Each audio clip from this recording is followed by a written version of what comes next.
Okay, so these are the Savage Prefit mounting styles right here. This is the Nucleus recoil lug with the notch, and this is just a stainless steel barrel nut that fits any Savage Prefit. So I have a Savage Prefit. This is a Criterion here, and so it just goes on like that. So essentially you have this adjustable shoulder here.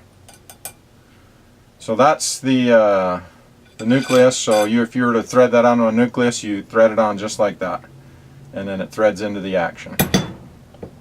So this is just a regular Barlock. So I bought this one to use on my Savages, but this is the Barlock nut, and if you look closely right here, you can see the bevel. It bevels in like this, and so it's a special nut. And this is the Barlock wrench, which is pretty cool. So it locks there, and then you tighten it. Now with the Barlock, I'll show you why you don't need a lot of force to tighten the Barlock nut, because most of the force and pressure is accommodated with tightening this screw, and they provide this Allen key for that purpose. So how the Barlock works, I'll pull this one off right here, and I will put the Barlock on. Now I don't have it my Nucleus torn apart, but here's a Savage action, and so this is actually a Savage recoil lug for use with the Barlock. You notice it has the extra notch right here where it's flat, but then it comes here and then it rises, and it's cut off at an angle. It's cut off at an angle this way because the collar is cut at an angle inside, so it's concave, the cut, so that once together the recoil lug lies in there and the barrel nut like that, and then when you tighten these, it pushes these apart and forces the barrel the only direction that it can really move, because this is up against the action like this, is as this is tightened, it separates the barrel nut, and so once the barrel is in, it actually preloads the threads by pulling the barrel this direction, and the amount of force that it loads the threads with is incredible. I don't remember what number that is, but it's actually tighter than if you could torque it on with most barrel nuts. The force that I normally torque my my Savages to is a lot less than the Nucleus. So this is how it goes together.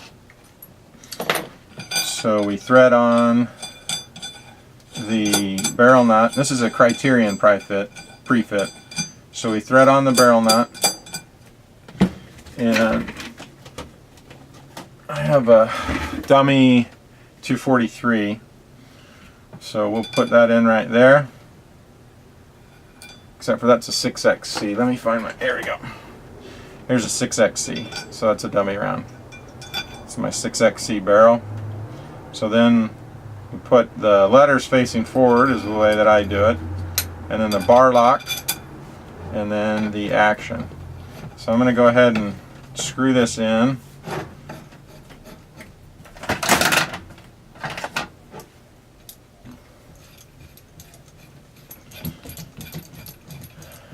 And I screwed the barrel nut all the way forward, as far forward as I could. Now I'll open the action just in case it actually will head space down on it, but it didn't. Don't think it will this time.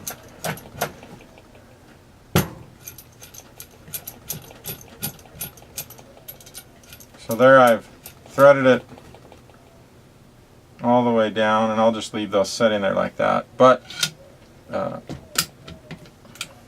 so, well, that actually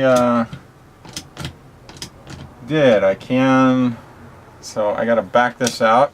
It did lock over, so that means that I will be able to headspace this criterion. So I may have messed something up before. So let's see, back that out some more. Okay, so there it's down. I know it's engaged. It's not the normal way I would headspace it. I would pull the ejector and firing pin out of the bolt so that it didn't have any pressure. So I'm going to screw it down onto the let's call this the go gauge, but I screw it down onto there until I just get firm, and then I back it off like an 1/8 to a 1/16. So then I will grab my action wrench, because this is a Savage.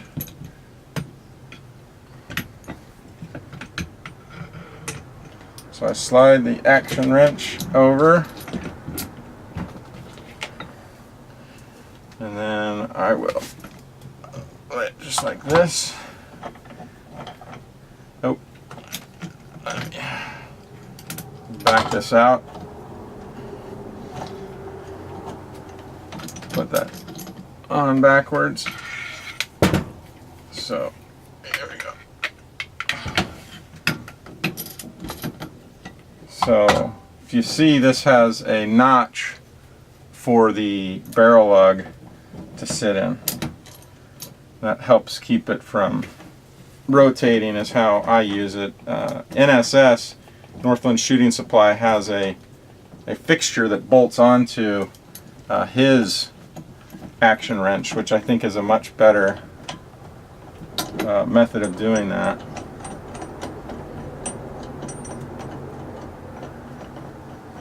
So you could do this with a Nucleus action, but you have to take the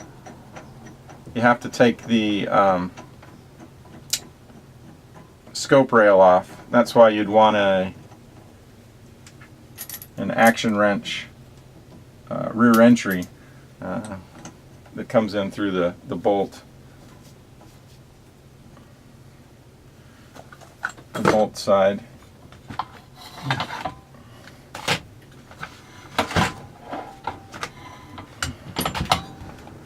Okay, so we've got this tightened down. Grab the wrench. So then we can tighten that down. And ordinarily I would ensure that the recoil lug is in the right orientation, but I'm not doing that. So now I have extra room on the barrel nut, which I didn't have before. So then you lock it down finger tight, and then what Ted says to do is to lock that down. Let me see if I can get a better angle. Put something under the barrel on this side. Okay, yeah, so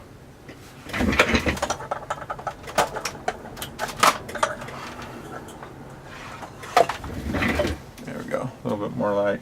So he says to tighten the barrel nut down until you can fit the wrench between those two spaces, because the barrel nut will push in and spread that apart. So that's what we'll do here. And this will roll. But so there I've got it. It didn't take that much force, you could see. But now it's open enough to slide that in. So I can actually close it just a little bit more, or open it a little bit more. Back it off. But again, you can see this open and close. So let me put my finger right here. Try to get out of the camera light here. And as I tighten this, you can see this gap open up. And so now I can fit the wrench in. So then once the wrench is fit in, so then I'm going to orient the action to the top. And then he says to take this wrench, and it's not, I didn't tighten that all the way, but then to put the wrench in and then to use it to roll it like that. So you can use the wrench as a lever, but you'll notice I just undid the barrel nut. So that's kind of a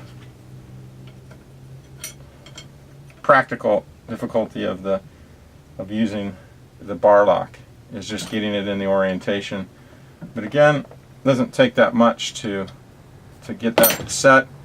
And then if you don't over tighten it like I did that first time, then you can roll it, because it doesn't need to be that tight. But then once you get it that tight, so I've got it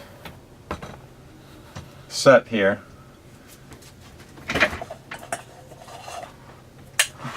Now what I'm going to do is tighten this. So this action